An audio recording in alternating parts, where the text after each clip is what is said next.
ഒരു സന്തോഷമുള്ള ഒരു മാസമാണല്ലോ ഞങ്ങൾക്ക്. പ്രത്യേകിച്ച് റംസാൻ എന്ന് പറഞ്ഞാൽ പുണ്യങ്ങളുടെ ഒരു പൂക്കാലമാണ്.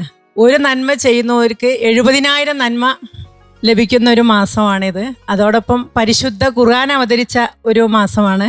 അങ്ങനെ ഒരുപാട് പ്രത്യേകതകളുള്ള ഒരു മാസമാണ് നമ്മുടെ പരിശുദ്ധമായ ഈ റംസാൻ മാസം. അപ്പോൾ ഒരുപാട് സന്തോഷം ഈ ഒരു സമയത്ത് ഈ എപ്പിസോഡിലേക്ക് എന്നെ ക്ഷണിച്ചതിൽ, ഇവിടെ വന്ന് നിങ്ങളെയൊക്കെ കാണാനും പറ്റിയതിൽ ഒരുപാട് സന്തോഷം.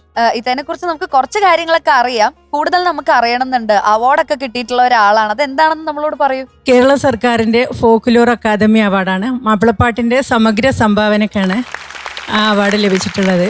പിന്നെ ഞാൻ കോഴിക്കോട് ആകാശവാണിയിൽ 15 വർഷത്തോളമായി അവിടുത്തെ ആർട്ടിസ്റ്റാണ്. അതും ട്രഡീഷണൽ ആയിട്ടുള്ള മാപ്പിളപ്പാട്ടുകൾ, ഇസ്ലാമിക ചരിത്രം മാപ്പിളപ്പാട്ടും, അതും മലയാളത്തിലല്ല, അത് സങ്കര ഭാഷയിലുള്ള പാട്ടുകളായിരിക്കും. കലോത്സവ വേദികളിലൊക്കെ കുട്ടികൾ പാടുന്ന ആ പാട്ട്, അതാണ് ഞാൻ ഓഡീഷൻ ആകാശവാണിയിൽ പാസ്സായിട്ടുള്ളത്. നമ്മൾ മരണപ്പെട്ടു പോയ റംല ബീഗം അവരുടെ പാട്ടുകളാണ് ഞാൻ കൂടുതലായിട്ടും വേദികളിൽ പാടാറുള്ളത്. പണ്ടത്തെ വേദപുരളാദം എന്നുള്ള ഒരു പാട്ട് ഞാൻ പാടിയത് സാർ ഇരുന്ന് പഠിപ്പിച്ചിട്ടാണ്. കാരണം അത്രയും ഉച്ചാരണം ഡിഫറെന്റ് ആണ്. ഒരു പാട്ടും കൂടെ ഉണ്ട്. ഒരു പാട്ടും കൂടെ കേട്ട് പരിചയമുള്ള ഒരു പാട്ടും കൂടെ ഉണ്ട് അല്ലേ? മാണിക്യമലരായ പൂവി.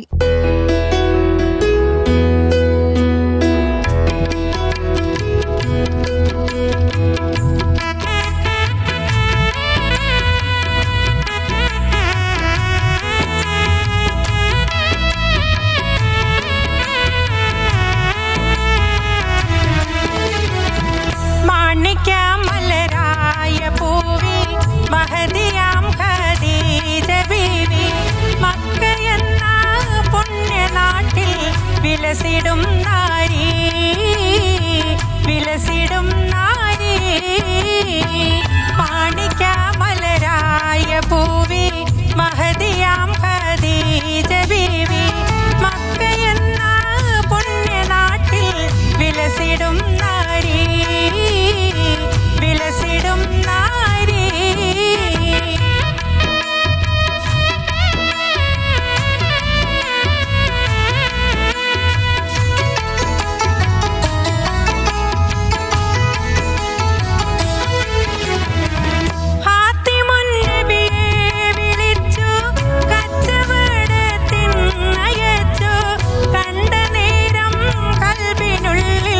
മോഹമൂദിച്ചു കച്ചവടവും കഴിഞ്ഞ് മുത്ത് റസൂലുള്ള വന്ന് കല്യാണാലോചനയ്ക്കായി ബീവി തൂനിഞ്ഞു ബീവി തൂനിഞ്ഞു.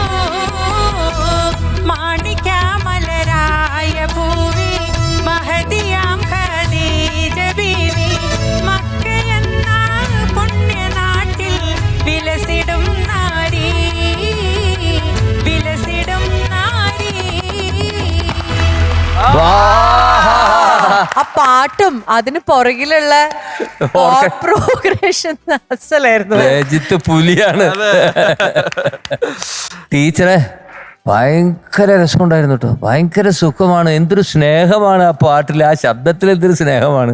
ഇതിങ്ങനെ കേട്ടുകൊണ്ടിരുന്നാൽ ലോകം നന്നാവും. Thank you so much. നേരത്തെ Thank you. പറഞ്ഞതുപോലെ ഈ ഫ്ലോറിൽ വരാൻ പറ്റിയാലും അതെ, ഈ ഒരു പുണ്യമാസത്തിൽ തന്നെ ഇത്തവണ ലഭിച്ചതിൽ നമുക്ക് ഒരുപാട് സന്തോഷം. Thank you so much. Thank you.